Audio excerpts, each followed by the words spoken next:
윤석열 정부 출범 이후 첫 정기국회가 100일 일정으로 막이 올랐습니다. 600조 원 넘는 내년도 예산안을 심의해야 하고 정치 일정 때문에 그동안 미뤄두었던 민생 법안 처리도 시급한 게 하나둘이 아닙니다. 그런데 첫날부터 협치를 기대하기 어려운 장면들이 곳곳에서 펼쳐졌습니다. 보도에 신유만 기자입니다.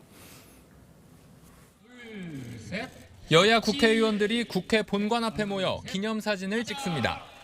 이어진 정기국회 개회식에서 김진표 국회의장은 민생, 협치를 강조했습니다. 역지사지의 정치를 해야 합니다.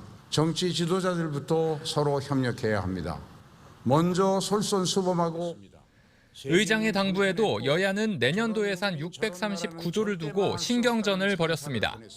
야당은 문재인 정부에서 추진된 공공일자리와 지역화폐 예산의 원상 회복을 요구했고, 전 정부 중점 정책이라며 소상공인을 위한 지역화폐 예산도 전액 삭감했습니다. 대통령실 이전 예산에만 진심인 윤석열 정부는 민생 운운할 자격이 없습니다.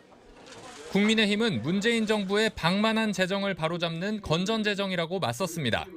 민주당은 지난 정권에서 벌어졌던 무분별한 재정 탕진 정책으로 나라 빚이 600조 수준에서 1000조 원 이상으로 폭등하는 등 미래 세대를 빚더미에 몰아넣었던 팽팽한 줄다리기를 하던 종부세 법안은 반쪽 합의로 마무리됐습니다.